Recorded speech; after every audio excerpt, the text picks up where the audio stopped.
Welcome to Small Business, Big Network, the podcast for small business owners who want big results from their networking.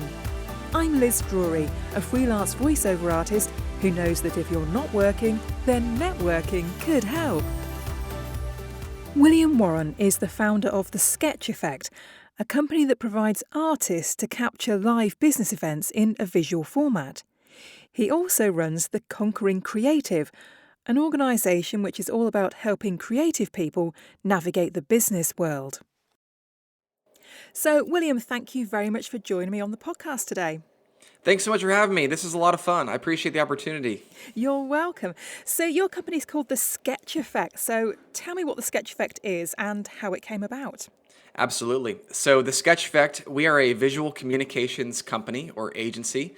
And what that basically means is we use the principles of art and illustration and animation. We use all of that to help our clients communicate their ideas in a more effective and efficient way. You know, our mission statement is to help make ideas understandable and actionable through awesome visual communication.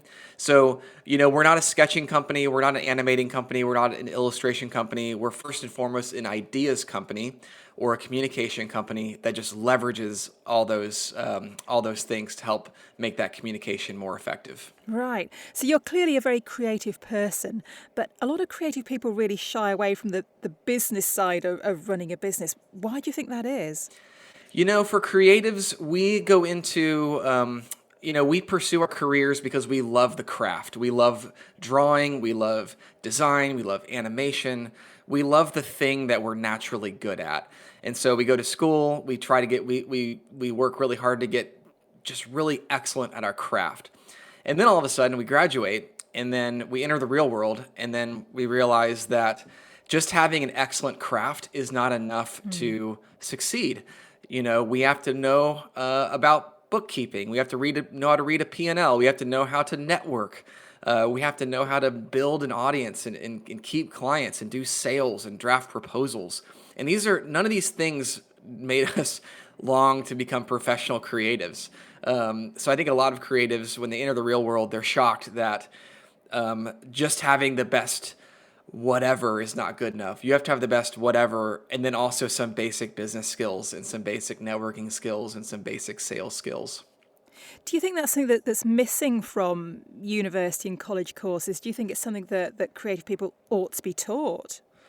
Different universities are approaching it in different ways. I know that here in Atlanta, Georgia, where I'm based, the Savannah College of Art and Design does a good job of teaching business fundamentals. But I think the mindset of an art student is not thinking business when they're in school. They're thinking, how can I get an A on my assignment? How can I explore my passion, explore my craft? So even if art schools are teaching it, or they do have a course on business and networking and marketing and sales, I'm not sure that students are necessarily tuned into that, or rather, they're not necessarily focusing on that as much as they ought to be. I guess to them that's not the fun stuff, is it?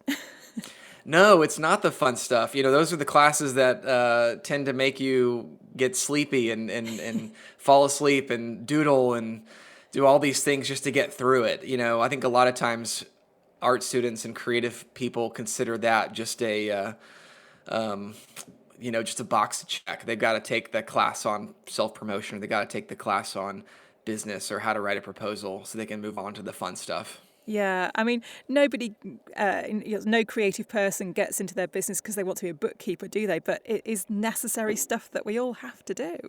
Absolutely, yep. So tell me about the Conquering Creative.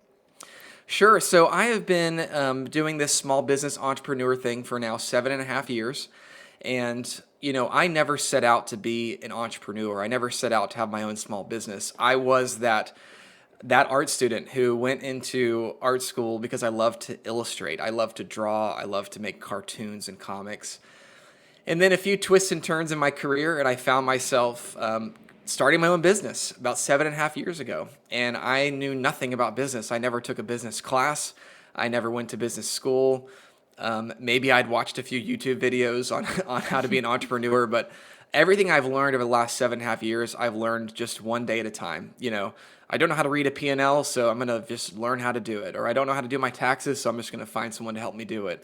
I don't know how to write a proposal, so I'm just going to do the best one I can and figure it out. So over the years, I have slowly learned a few things. I'm still learning a few things, but as I reflect on my journey, I realize that, at this point, I have learned a lot more than I did 7.5 years ago. And if I could go back in time and teach myself teach my younger self what I've learned now, that would be just incredible, invaluable experience to draw from. So what I decided to do was to create a new platform, sort of a side hustle, if you will, called the Conquering Creative, where I'm basically reteaching things that I've learned, really to myself from the past, but really to any creative person who is trying to figure out the business side of things. So it's a platform for resources, how to write a proposal, how to delegate effectively. It's also a resource. It's also a platform for encouragement, just encouraging creatives not to be afraid of what they don't know, not to be afraid to build great networks, not to be afraid to do sales. And then also finally for connection. It's still in its early stages, but I'd love for this to become a community where people can learn from each other, draw from each other's experiences, and grow together. All with the final goal of just conquering this thing called business. And so, what kinds of small creative businesses are coming to you for help and advice? Sure. So it's a lot of freelance illustrators. It's a lot of young designers. We've talked to animators, people that are starting their own agencies, their own firms. So anywhere from just that one-off kind of solopreneur person who's just doing business for the first time, all the way up to teams of multiple people who are trying to build an agency or a company. I think anybody can benefit from these principles of business, and so that's really why it was created, to help people do business better, no matter what stage they're at. And what sort of format does the help and advice take? So right now I have an Instagram feed, which is basically kind of one-off little bits of business wisdom or business advice, and that's Instagram. It's on Instagram at The Conquering Creative. And then on the website, we have a blog as well as some resources that people can download. But we are in the works to create a podcast and also a YouTube channel. So that hasn't happened yet, but it is in the works. Like I said, this is still in its early stages, but those are two things that are on our list. And what kind of results are you getting so far? Are you getting lots of people finding you? Yeah, slow and steady. We're slowly building this up over time, but definitely gotten some good response through the Instagram channel. Hoping to get some good engagement on YouTube as well as podcasts once we launch that as well. But we have spoken, or by we I mean I have spoken at a lot of art schools. That's kind of our target market, are these young creative professionals, either aspiring or soon to be aspiring creative professionals. And so I've done a number of talks at schools and universities around the country, which has been a lot of fun. Now, one of the things that I do a lot of for my business is business networking. And I think that can often seem daunting to creative people. Why do you think that might be? So when you say the word networking to a creative, what comes to mind, or at least what came to mind to me, was being in some awkward hotel bar, talking to strangers, doing small talk, and then and then going home feeling like it was a waste of time. That to me is what probably the average creative thinks of when they think of networking. And for me, I really had a big shift of perspective around this idea of networking when I started working for myself and I started getting plugged into real networks. And I think for networking to be most effective, it needs to come from a place of authenticity, where you're connecting with people that you genuinely want to connect with, whether or not you get business from them. I think, for me in Atlanta, I plugged into a small business community here in Atlanta, mostly because I was lonely. When I was doing my own thing, starting my own business, I just needed friends. And so I found a community that I really I really liked. I enjoyed the people. And then once I started quote unquote networking within that community, that's when the doors started to really open. I started getting exposed to new folks to collaborate with, new folks to work with, new clients. And one another benefit with networking is that you plant seeds in the present day, not knowing what kind of return you'll get Yeah. weeks, months, even years from now. So I've had folks who I quote networked with many years ago that would come back years later saying, "Hey, I'd like to hire you for a project." And that's just that's just the benefit of effective networking is you don't know when those seeds are going to bear fruit, but Yeah. Yeah, it's a marathon, not a sprint, isn't it? exactly. And I think that a lot of times our in our modern age, we're so used to immediate results. We're so used to instant gratification. We want to click the button and get the thing immediately. I mean, that's kind of what Amazon Prime has taught us, and YouTube, just go online and Google what you need to find out, and you find out. But with networking, it's not like that. It really is the long-term play. It's investing in relationships today so that it'll bear fruit down the road, and it's just a fundamental mindset shift for many of us who are used to that instant gratification.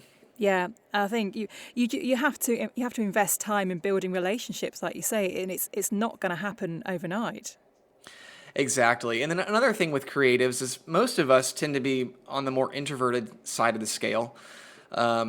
And again, that's why the word networking kind of just conjures up images that terrify most creatives, because most creatives want to, you know, put their headphones in, they want to do their craft, they just want to do it with excellence.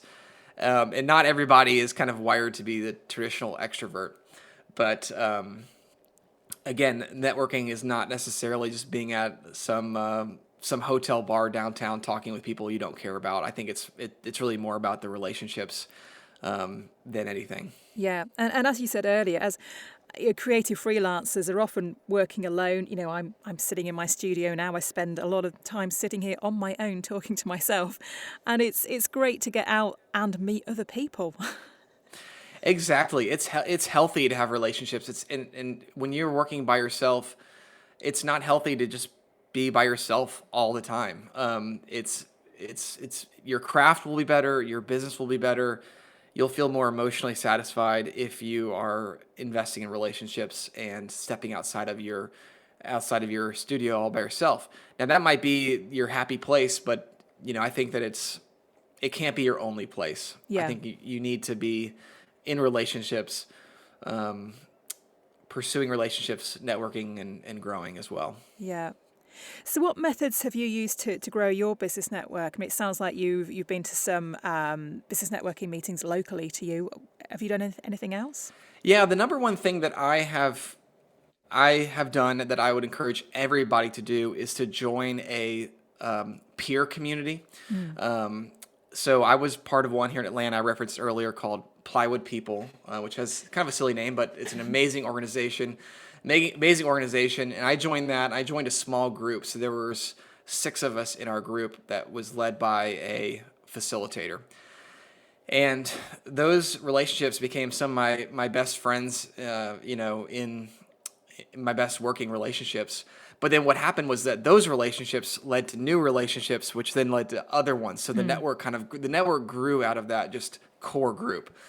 So I was a part of that group for 4 years, and in addition to our monthly small group meetings, there were also speaker series, and there was an annual conference, and they had a co-working space. So just sort of being immersed in that community just led to that authentic, natural, organic networking that just continued to bear fruit over the years and still does to this day.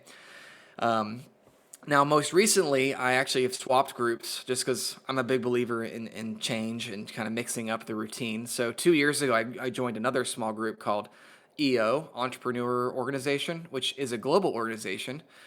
So, for a global audience, I think there's probably an EO chapter near you. But it's a similar type of thing. There's a small group, 6 or 7 people led by a facilitator. You meet once a month. And that's sort of the core. That's the bones of this organization. But then beyond that, there's there's monthly large group gatherings, there's networking events, there's one-off courses and workshops and things like that. So just being a part of that group has led to a lot of opportunities. It begins with the authentic, real relationships in that small group, but then from there, it just kind of branches out from there. And so those have been my primary channels of networking these days, and it's been a lot of fun, mostly because I just like the people I'm with, and that's what makes the networking, again, not that kind of boring, like talking to strangers you don't care about, but actually talking to people that you do care about and you're genuinely interested in their work.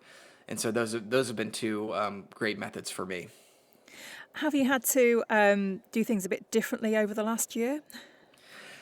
As we all have.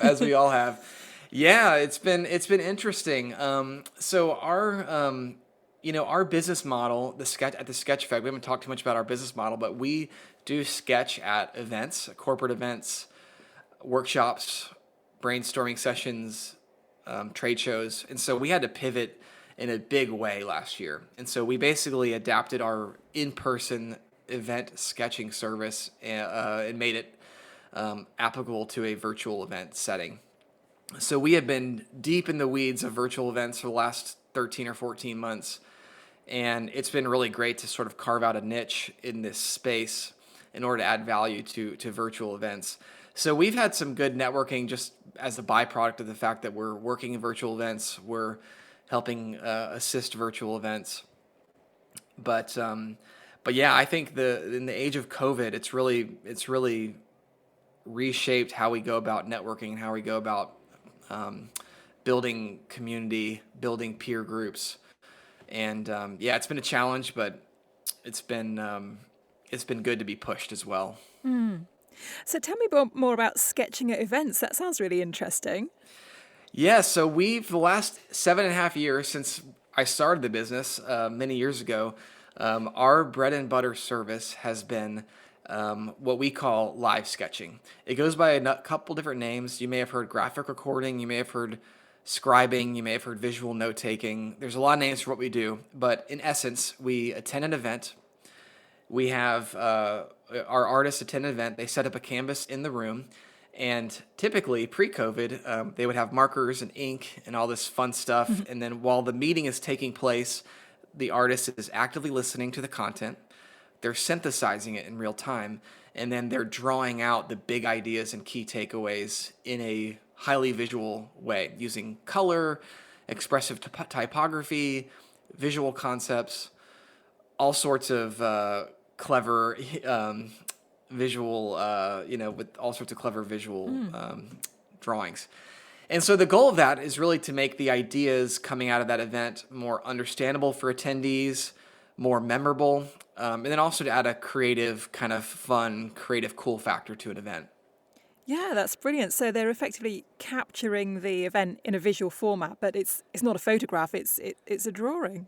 Exactly. It's not a photograph and it's not a PowerPoint. It's kind of in between. It's less about the nitty-gritty minutia of a meeting, and it's more about the big picture. It's more about the overarching themes that are coming out of a session, whether it's the strategic vision or how we're going to reshape our priorities or how we're going to enact this change management or how we're going to do our reorg. It's whatever kind of topic you can think of. Our artists can be there to help document it and capture it in a highly visual, creative way that appeals to visual learners, that won't make your eyes glaze over with boredom, but is actually fun to look at and then can be repurposed in a lot of ways. So what kind of business sectors would get you to come and do this at their events? Every single thing you can think of, in essence, is the answer to that question. We've done healthcare summits. We've done marketing events. We've done corporate leadership events. We've done closed-door brainstorming sessions with a strategic planning team. We've done educational events where we get multiple universities together to talk about how we can build upon student success and work for better outcomes. We've done government type events where we're working with different groups and different nonprofits and different organizations. Anything you can think of, honestly, can be captured using this visual approach. and it's been a lot of fun. And then but with COVID, we've had to pivot it in a big way to do it over virtual events, whether it's Zoom or GoToMeeting or Blue Jeans or whatever that platform is. And so I guess in this kind of virtual world, the artist is just kind of working on their own, and then they share it at the end, do they? The sharing can take many forms. So some clients will actually want the artist to share his or her screen the entire time, Right. which is a lot of fun. So our artists basically are sketching on an iPad. They're plugging in via a video capture card. And so their Zoom window or their video frame essentially becomes their sketch. Yeah. So people can watch along. They can choose to pin the video if the platform has that functionality. Or the event host can sort of spotlight their screen to make it the focal point. Now, other clients prefer the artist to be in the background, backstage, if you will, listening and drawing, but not necessarily sharing their screen. But then what most of our clients do, and what we actually recommend, is sort of a hybrid, where you feature the artist every now and then, in between sessions or during breaks or during certain points in the content where it makes sense to call out the artist and show what he or she has been working on. Every client has a different preference, but at the end of the day, the goal really is just to help make those ideas more understandable, more actionable, and then to equip the organizers with a really compelling set of deliverables to follow up with people. So where do you see your business going in the future? Do you think you'll go back to doing live events when those can happen again, or do you think there's going to be a bit of a hybrid going forward? So we are starting to do more and more in-person events, actually, which has been really exciting to see those come back. I want to say we've done maybe a dozen or so at this point over the last several months. The virtual events are definitely by far the majority of our events we're doing right now. And if I were to pull out my crystal ball and predict the future, I would say that we are going to see the events industry, the dust will settle, and we're going to see both really great virtual events. We're going to see hybrid events where people have an option to either attend in person or tune in remotely. And then we're going to see really great in-person events. And I think what we're learning is that some events are better served virtually because they can be organized quicker, they can be done more affordably, you can get more people on the screen than you would otherwise. So I think some events are going to remain virtual, but then I also think that people are really craving that in-person experience as well, where it's more about relationships, it's more about engaging all five senses, it's more about making memories and things like that. So I think we're going to see those come back. And then I also think that, like I said, the hybrid is going to become a thing where it's going to be an expectation for people to have an option to whether they want to be in person or whether they want to be at home.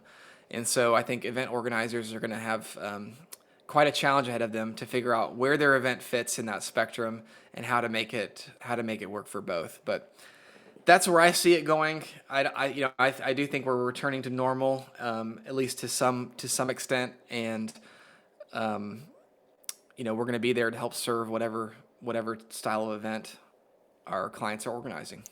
Brilliant. So just finally then, William, how can people find you either at the Sketch event or Sketch Effect rather, or Conquering Creative?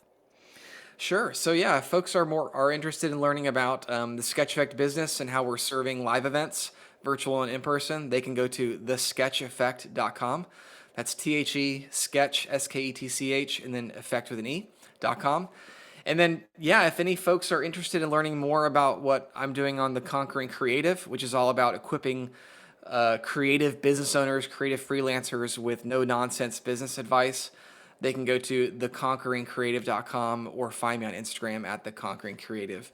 And I'm always interested in feedback. I'm always interested to know what topics or questions people want to have answered. So shoot me an email, shoot me a DM or a comment, and let me know what would be most helpful.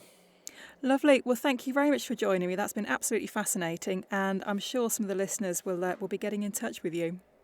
Perfect. Thanks again for the opportunity. This is a lot of fun. Always enjoy these chats, and hopefully this was helpful to your audience.